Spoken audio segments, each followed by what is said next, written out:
Hello student, welcome in my class. I am Dr. Anita Sharma. Today I will discuss individual difference among learner. तो सबसे पहले हम विभिन्न परिभाषाओं के माध्यम से व्यक्तिगत विविधता के बारे में जान सकते हैं का वेरिएशन और deviation from the average of the group with respect to the mental or physical character occurring in the individual member of the group are individual differences। यानी कि कोई भी व्यक्ति समूह के शारीरिक और मानसिक गुणों के औसत से जितनी भी भिन्नता रखता है उसे व्यक्तिगत विविधता कहते हैं। उसी तरीके से वुडवर्थ और मार्क्विस ने भी डिफाइन किया है कि individual differences are found in all psychological characteristics, physical, mental abilities, knowledge, habit, personality and character traits। यानी कि जो हमारी मनोवैज्ञानिक विशेषताएं हैं, जो हमारी शारीरिक भिन्नताएं हैं, मानसिक योग्यताएं हैं और ज्ञान है, आदतें हैं, व्यक्तित्व है और हमारे जो भी चारित्रिक गुण होते हैं वो जो है हर व्यक्ति में भिन्न भिन्न रूप से पाए जाते हैं और इसी भिन्नता को हम वैयक्तिक भिन्नता कहते हैं। मीनिंग ऑफ इंडिविजुअल डिफरेंसेस के आधार पर हम ये बता सकते हैं कि जो इंडिविजुअल डिफरेंसेस आते हैं वो हमारे इनहेरिटेड होते हैं, जिनको कि हम वंशानुक्रम से लेकर के आते हैं, और दूसरे हमारे एक्वायर्ड होते हैं जो कि वातावरण से डिफरेंसेस हम गेन करते हैं। इनहेरिटेड जो हमारे डिफरेंसेस होते हैं उसमें हमारा शारीरिक, मानसिक और हमारा जो टेम्परामेंट है, जो हमारा नेचर है, वो उस आधार पर निर्मित होता है, जो गुण हम वंशानुक्रम से लेकर के आते हैं। और जो एक्वायर्ड जो हमारा एनवायरनमेंट है, जो हमारा अर्जित गुण है, वो हम वातावरण के माध्यम से अपने गेन करते हैं। वो है हमारे सामाजिक गुण हो गए, सांस्कृतिक गुण हो गए, शैक्षिक हैं और इमोशनल। इस तरीके से ये चीज़ें जो है हम जो है अर्जित करते हैं। वातावरण के अंतर्गत इन गुणों को हम अर्जित करते हैं और इसका प्रभाव व्यक्ति के व्यक्तित्व पर पड़ता है। टाइप ऑफ इंडिविजुअल डिफरेंसेस, सबसे पहला फिज़िकल डिफरेंस जो आता है वो ड्यू टू मतलब वंशानुक्रम के कारण आता है। तो इसमें आपने देखा होगा कि कुछ बच्चे छोटे होते हैं, कुछ बड़े होते हैं, किसी का जो रंग जो है काला होता है, कोई गोरा होता है। तो इसमें ये देखा गया है कि वंशानुक्रम के आधार पर हम इन गुणों को अर्जित करते हैं, क्योंकि वंशानुक्रम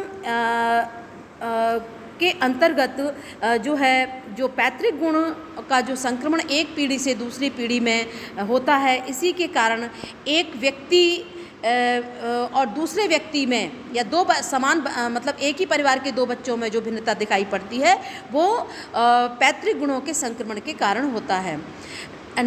नेक्स्ट है डिफरेंस इन इंटेलिजेंस। इसी के कारण जो है हम इंटेलिजेंस, जो हमारा जो IQ लेवल है, उसमें भी डिफरेंस देखने को मिलता है कि इसमें जो है किसी बच्चे में आपको देखने को मिलेगा कि जो बच्चे एबव नॉर्मल बच्चे होते हैं उनका 120 IQ होता है, और 0 to 50 की रेंज में जो होते हैं वो उनको मतलब उनका बिलो नॉर्मल बच्चे होते हैं। तो इस तरीके से जो इंटेलिजेंस का निर्धारण है वो हम जो है इंडिविजुअल डिफरेंसेस के आधार पर करते हैं, क्योंकि प्रायः कक्ष में ये देखा जाता है कि शिक्षक द्वारा जो पढ़ाई हुई कंटेंट है, एक स्टूडेंट अच्छे से लर्न कर लेता है, समझ लेता है, लेकिन दूसरा नहीं समझ पाता है, उसको बार बार समझाना पड़ता है। तो ये जो डिफरेंस है वो हमारी मेंटल एबिलिटीज़ में के डिफरेंसेस के कारण या इंटेलिजेंस में डिफरेंस के कारण ये विविधता हमको दिखाई पड़ती है क्लास में। डिफरेंस इन एटीट्यूड, हमारे अंदर जो बच्चों में डिफरेंस इन एप्टीट्यूड होता है, वो भी अभिवृत्तियों में भी विभिन्नता जो है इंडिविजुअल डिफरेंसेस के कारण आती है, क्योंकि इस आधार पर व्यक्तियों के जो अभिवृत्ति होती है विभिन्न लोगों के प्रति, विभिन्न पदार्थों के प्रति या संस्था के प्रति या किसी अथॉरिटी के प्रति जो अभिवृत्ति होती है, उसका जो मुख्य कॉज होता है वो वैयक्तिक भिन्नताएं ही होती हैं। नेक्स्ट है डिफरेंस इन अचीवमेंट। जो व्यक्ति की भिन्नता जो है उपलब्धियों में भी व्यक्तिक भिन्नता हमको देखने को मिलती है कि एक ही उम्र में अगर एक ही बुद्धि और एक ही कक्षा में पढ़ने वाले छात्रों की जो शैक्षिक उपलब्धियां हैं वो समान नहीं होती हैं।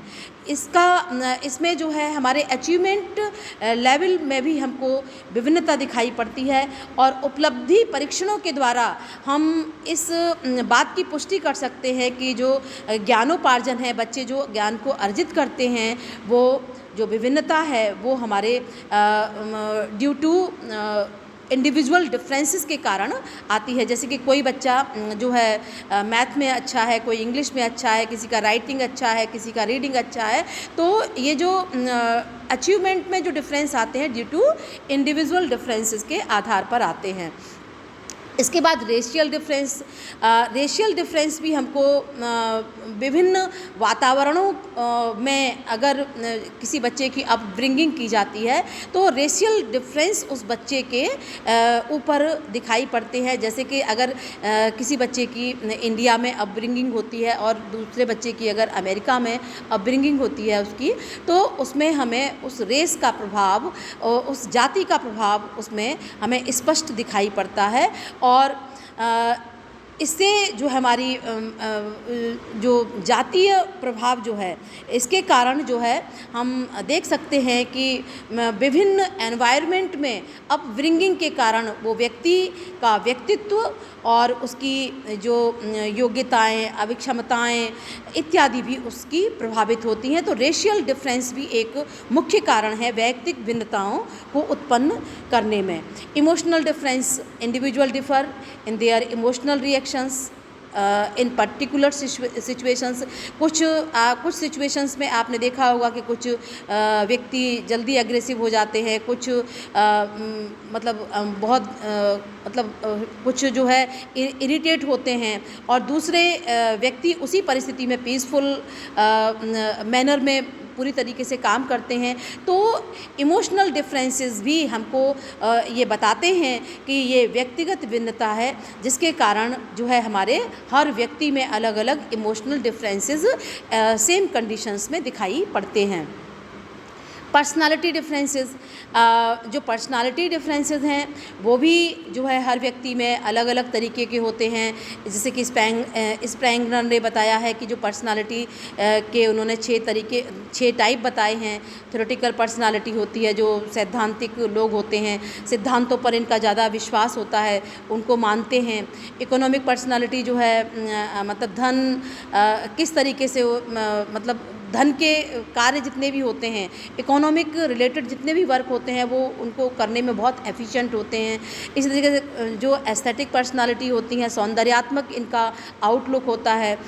हर चीज़ में इनके जो सौंदर्यात्मक पक्ष को ये देख लेते हैं। सोशल, पॉलिटिकल और रिलीजियस पर्सनालिटीज़ जो है मतलब इन गुणों को मुख्य रूप से ये इनकी पर्सनालिटी में ये मुख्य रूप से ये गुण पाए जाते हैं।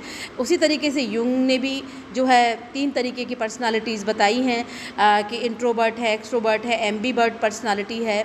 तो ये पर्सनालिटीज़ वो ड्यू टू इंडिविजुअल डिफरेंसेस के कारण ये जो पर्सनालिटी डिफरेंसेस आते हैं वो इंडिविजुअल डिफरेंसेस के कारण आते हैं। डिफरेंस ड्यू टू नेशनलिटी, राष्ट्रीयता भी जो है विभिन्नताओं को उत्पन्न करती है। विभिन्न राष्ट्रों में रहने वाले जो लोग होते हैं वो जो है उनके शारीरिक, मानसिक, सामाजिक और संवेगात्मक विकास में बहुत कुछ भिन्नता देखी जाती है। जैसे कि ये माना जाता है कि जो जिसका भारतीय जो बच्चे होते हैं उनकी आदत, उनके जो शील गुण होते हैं उनमें चारित्रिक विशेषताएं अत्यधिक पाई जाती हैं, जबकि अमेरिकन बच्चों के जो आदत हैं, जो उनके शील गुण हैं और जो उनकी चारित्रिक विशेषताएं वो इंडियन बच्चों से डिफ़र होती हैं। इंडियन लोग टिमिड होते हैं, पीस लविंग होते हैं, जबकि अमेरिकन लोग हर्टली एंड फ्रैंक टाइप के होते हैं। तो ये ऑब्जर्वेशंस के आधार पर, स्टडीज़ के आधार पर देखा गया है कि नेशनलिटीज़ के आधार पर या राष्ट्रीयता के आधार पर भी व्यक्तित्व में भिन्नता आती है। अब ये जो भिन्नताएं हमने डिफरेंट तरीके के हमने जो भिन्नताएं बताई कि इस तरीके की भिन्नता आती है, तो वो उसके कॉज क्या हैं। तो सबसे जो पहला कॉज है वो हेरिडिटी। इसमें जो हमारा वंशानुक्रम है वो एक मुख्य रोल प्ले करता है, क्योंकि मनोवैज्ञानिक गॉल्टन, पियर्सन, टर्मेन, मैकडूगल, बिने इत्यादि ने वंशानुक्रम पर अध्ययनों के माध्यम से ये सिद्ध कर दिया था कि व्यक्तियों में जो शारीरिक, मानसिक और चारित्रिक विशेषताओं में भिन्नता का मुख्य कारण जो है वंशानुक्रम है। और इसी कारण जो है बच्चों में जो है भिन्नता दिखाई पड़ती है, उनका साइज, शेप, हाइट और उनके कलर, आइज़, नोज़ इत्यादि में मतलब उनकी भिन्नता दिखाई पड़ती है। तो ये केवल पैतृक गुणों का संक्रमण एक पीढ़ी से दूसरी पीढ़ी में होता है। तो जो गुण प्रभावी होता है वही गुण उस बच्चे में आता है। तो हेरिडिटी का मुख्य प्रभाव जो है बच्चे के ऊपर पड़ता है। एनवायरनमेंट, वातावरण, मतलब वंशानुक्रम के बाद एक वातावरण मुख्य कारक है जो व्यक्तिगत भिन्नताओं को प्रभावित करता है। और बालक पर जो है वातावरण का प्रभाव, जिसको कि हम फिज़िकल एनवायरनमेंट या सोशल एनवायरनमेंट कहते हैं, वो सर्वाधिक रूप से देखा गया है। और इस आधार पर ये माना गया है कि उनके जिस फिज़िकल एनवायरनमेंट में वो बच्चे रहते हैं उसी के आधार पर वो उनका जो व्यक्तित्व का निर्माण होता है, उनकी जो है शारीरिक संरचना उनकी बनती है। जैसा कि देखा गया है कि ठंडे कंट्रीज़ के जो लोग होते हैं वो ज़्यादा फुर्तीले, गोरे होते हैं, और जबकि जो ऐसी जगहों पर रहते हैं जहाँ का वातावरण गर्म है, तो वहाँ के लोगों को ऐसा पाया गया है कि वहाँ के लोग मतलब आलसी होते हैं और उनका जो कलर है वो फेयर नहीं होता है, सांवला कलर होता है। इस तरीके से जो है अगर हम ये मानते हैं कि अगर बालक किसी ऐसे परिवार से बिलोंग करता है जिसकी सामाजिक प्रतिष्ठा बहुत अधिक है, तो वो परिवार सामाजिक रूप से मतलब प्रतिष्ठित परिवार की श्रेणी में आता है। तो इस तरीके से हम ये मान सकते हैं कि जो वैयक्तिक भिन्नता है वो हमारे चाहे वो हमारे शारीरिक भिन्नता हो, चाहे हमारे फिज़िकल सराउंडिंग के कारण भिन्नता आती हो, या सामाजिक वातावरण के कारण जो भिन्नता आती है, तो वातावरण भी एक मुख्य कारण है। और इसमें बहुत सारे कारण होते हैं, हमारी कल्चर होती है, हमारे रीति रिवाज होते हैं, हमारे ट्रेडिशंस होते हैं, हमारी सामाजिक जो हमारी हेरिटेज है, हमारे आइडियाज़ हैं, जो हमारे आदर्श हैं, ये सब हमारे एनवायरनमेंट में, और ये हर व्यक्ति को उसी के अनुरूप प्रभावित करते हैं। और व्यक्ति इन्हीं के कारण व्यक्तित्व में उसके भिन्नता आती है। Race and nationality is one cause of the individual differences. ये क्योंकि जो जातीय और राष्ट्रीयता ये व्यक्तिगत भिन्नता को प्रभावित करने वाला एक मुख्य कारक है। एजुकेशन भी व्यक्तिगत भिन्नता का एक मुख्य कारक है, क्योंकि हम देखा गया है कि जो एजुकेटेड लोग होते हैं या अनएजुकेटेड लोग होते हैं उनमें बहुत डिफरेंसेस होते हैं। और हम जो एजुकेटेड लोग होते हैं उनको हम बहुत सारी चीज़ें वो अपने में करेक्ट भी कर लेते हैं, लेकिन जो अनएजुकेटेड हैं, अशिक्षित लोग हैं, वो उनमें करेक्शन चाहते ही नहीं हैं। तो शिक्षा भी एक मुख्य कारण है वैयक्तिक भिन्नताओं को लाने का। तो शिक्षा के माध्यम से भी वैयक्तिक भिन्नता व्यक्ति के अंतर्गत आती है। Role of the individual differences in education. अब शिक्षा के वैयक्तिक भिन्नताओं को हम किस तरीके से जो है इसका क्या शैक्षिक महत्व है और कक्षा कक्ष के अंतर्गत हम वैयक्तिक भिन्नताओं को किस तरीके से हम सामंजस्य बिठाने का प्रयास हमको करना चाहिए, क्योंकि एज ए टीचर हमको किस तरीके से इंडिविजुअल डिफरेंसेस को अपनी क्लास में टैकल करना है। तो सबसे पहला है कि limited size of the class होना चाहिए, क्योंकि बहुत बड़ी क्लास में हम इंडिविजुअल डिफरेंसेस को नहीं देख पाते हैं कि उसकी बच्चे ध्यान दे रहे हैं या नहीं ध्यान दे रहे हैं। तो उसके लिए जो क्लास का साइज है वो छोटा होना चाहिए। इससे ये होगा कि हर बच्चे पर टीचर का प्रॉपर अटेंशन होगा और हर बच्चे को वो प्रॉपर गाइड कर सकेगा। नेक्स्ट है proper division of the class. जो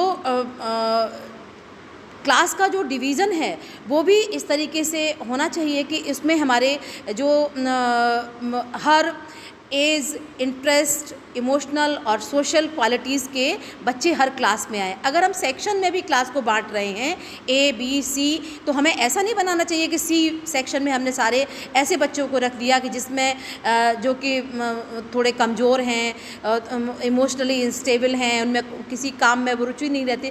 अगर वो उस क्लास में सी सेक्शन में ऐसे ही बच्चे रहेंगे तो वो उस क्लास को अच्छे तरीके से उसको टैकल टीचर नहीं कर पाएगा। तो अगर ए बी सी सेक्शन में हमको इंडिविजुअल डिफरेंसेस को ध्यान में रखते हुए हमको जो बच्चों को रखना है वो उसका जो डिवीज़न होना चाहिए कि हर इंटरेस्ट के बच्चे हर क्लास में हों, हर इमोशनल लेवल के बच्चे हर क्लास में हों, सोशल क्वालिटीज़ के बच्चे हर क्लास में हों, इंटेलिजेंस लेवल जिनका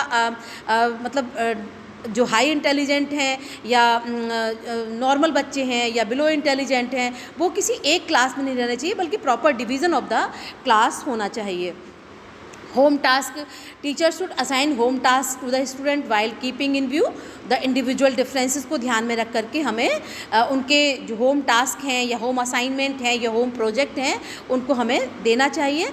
और जो डिवीज़न है उसमें हमें इंडिविजुअल डिफरेंसेस को बेसिकली ध्यान रखना चाहिए। फैक्टर ऑफ द सेक्स, लड़के और लड़कियों को समाज में एक डिफरेंट रोल प्ले करना पड़ता है, तो इसको भी टीचर को ध्यान में रख करके अकॉर्डिंग टू सेक्स हमको जो डिवीज़न ऑफ द वर्क है वो हमें करना चाहिए। लेकिन आज तो लड़कियां और लड़कों को ऐसा नहीं है कि एक ही तरीके के काम करने होते हैं। लड़के भी जॉब कर रहे हैं, लड़कियां भी जॉब कर रही हैं, लड़के भी पढ़ रहे हैं, हर क्षेत्र में लड़के और लड़कियां जा रही हैं। लेकिन कुछ चीज़ों को फिर भी ध्यान में रख करके हमको जो है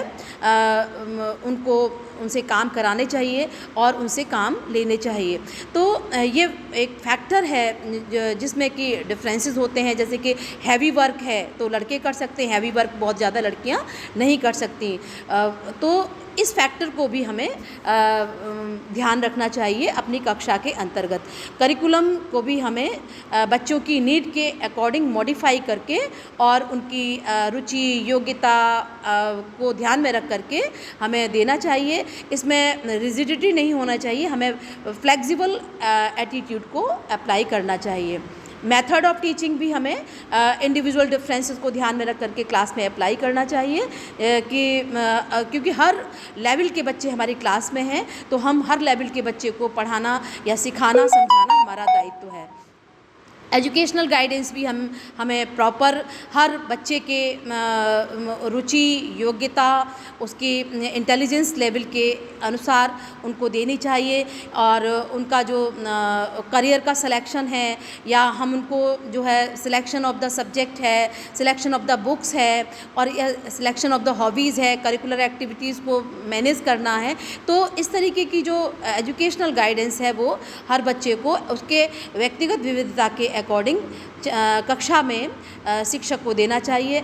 और वोकेशनल गाइडेंस भी इस इंडिविजुअल डिफरेंसेस को ध्यान में रख करके बच्चों को स्पेसिफिकली कक्षा के अंतर्गत देना चाहिए। Thank you class.